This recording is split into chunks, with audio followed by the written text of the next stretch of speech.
Para entender a importância desse filme, a gente precisa voltar para o começo dos anos 90. Em 1991, Street Fighter 2 não foi apenas mais um jogo de arcade. Ele revolucionou completamente os jogos de luta. O sistema de combos, os personagens carismáticos e a competição direta transformaram os fliperamas em verdadeiras arenas. Filas se formavam, fichas viravam moeda social e o jogo se espalhou pelo mundo como um fenômeno cultural.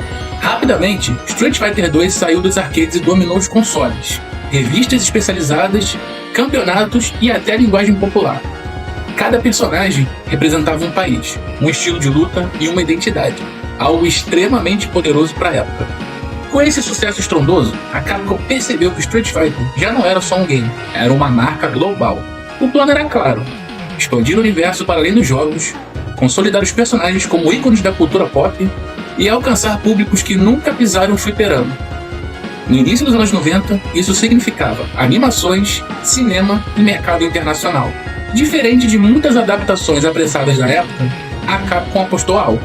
Entregou o projeto ao grupo TAC, estúdio experiente em animações mais adultas. A direção foi entregue a Kisahiro Tsuji, conhecido por trabalhos com forte carga dramática e proposta clara: criar um filme mais sério, que tivesse mais impacto visual e totalmente cinematográfico. O objetivo não era fazer um anime infantil, mas sim algo que conversasse com o público adolescente e adulto que cresceu nos fliperamas. Pensado desde o início, ele teve sua distribuição mundial. A versão japonesa, com trilha mais tradicional, contrastava com a versão ocidental, com músicas licenciadas e edição diferente. Ele chegou, enfim, aos cinemas, VHS e posteriormente à TV. Esse movimento ajudou a consolidar Street Fighter como uma franquia multimídia, abrindo caminho para outras animações, filme live action e até influenciando o estilo narrativo de jogos futuros. Esse filme não nasceu só para acompanhar o sucesso do jogo. Ele nasceu para mostrar que videogame também podia virar cinema de verdade. Street Fighter 2 ele tem um enredo bem linear, algo que é característico de uma obra shonen.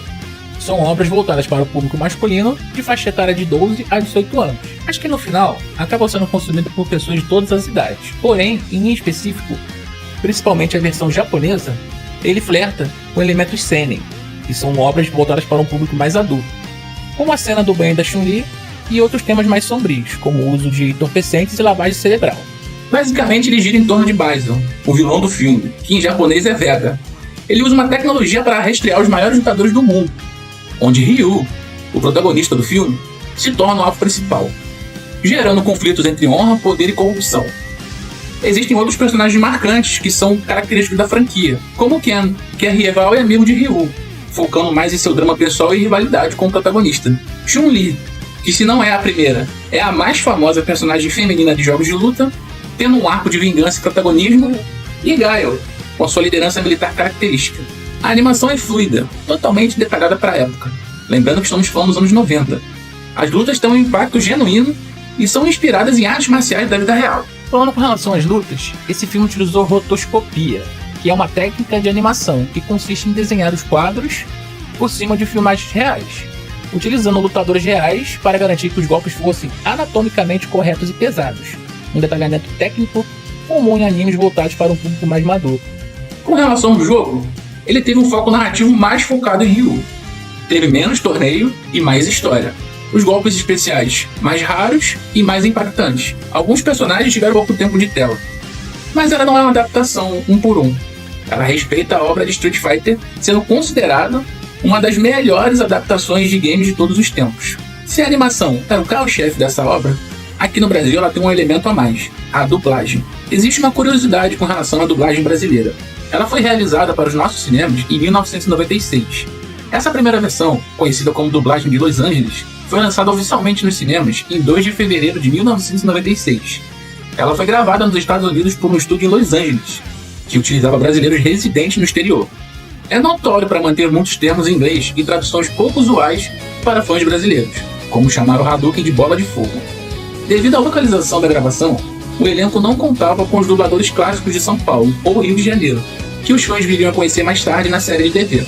Apenas um ano depois, em 1997, o filme recebeu uma redublagem feita pela Master Sound de São Paulo, para o lançamento em VHS. escalando então o elenco da série Street Fighter 2 Victory, que já era sucesso no Brasil. A dublagem brasileira é característica pela localização e, principalmente nos anos 90, ficou muito conhecida por alguns bordões como E ao cara. ou então a icônica frase do Bison contra Ryu. Sem vergonha. E está pensando que pode desafiar o meu truque? O elenco é recheado de nomes nostálgicos que só de ouvir nos traz aquela memória afetiva, como Orlando Vigiani dublando Ryu, o grande Sérgio Moreno dublando Ken Masters, Fátima Noia substituindo Tânia Gaidard, que fazia a série, como Chun-Li, Jonas Mello, que substituiu Antônio Moreno, que fazia a série, e Guilherme Lopes como Gael. Uma informação relevante é que a direção de redublagem foi dirigida pelo icônico Nelson Machado, que também adaptou as letras das aberturas da série de TV.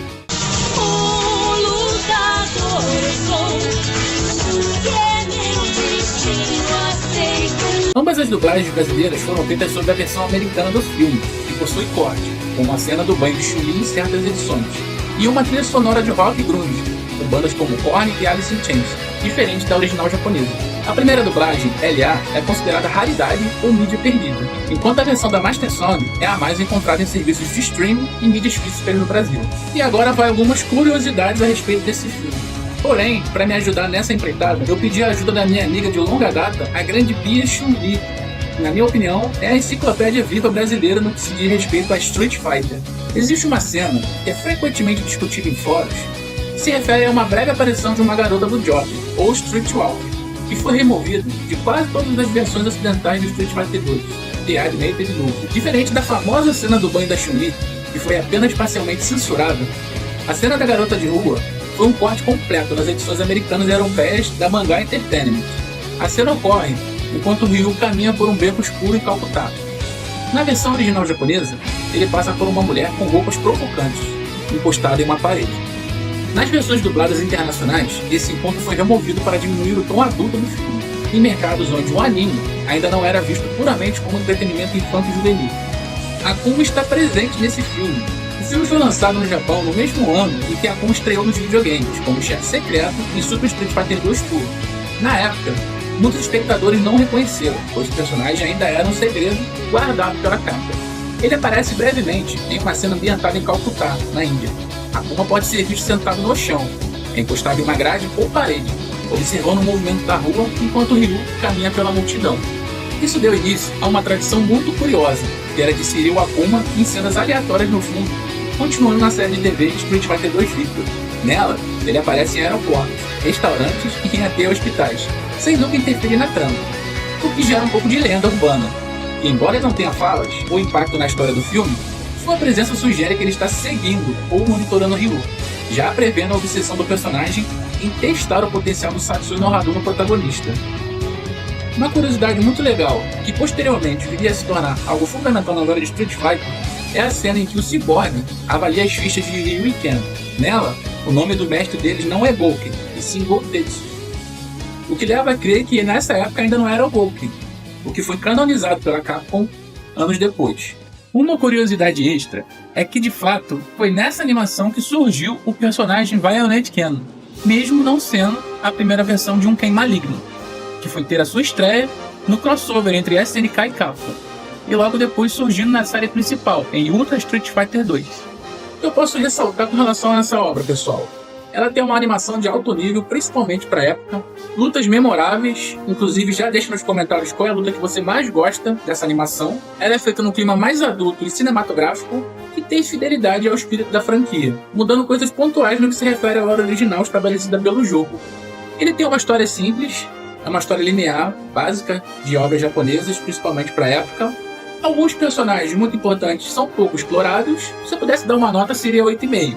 Uma nota crítica, uma nota técnica. Lembrando que eu não sou crítico de cinema. Porém, se fosse dar uma nota pela nostalgia, eu daria um 10 de 10. Esse filme não marcou não somente a mim, mas uma geração inteira. E agora eu quero perguntar pra você, o que você acha de Street Fighter 2 The Animated Movie? Deixa nos comentários aí a sua nota. Aproveita, deixa o like para ajudar, o canal é novo, nós estamos no começo do trabalho. Tem vídeo aqui na aba de ao vivo explicando o que aconteceu com o canal antigo. Compartilha para mais amigos para poderem ficar sabendo. E já deixa sugestões para a nossa próxima análise de animes de fighting game. Te vejo na próxima.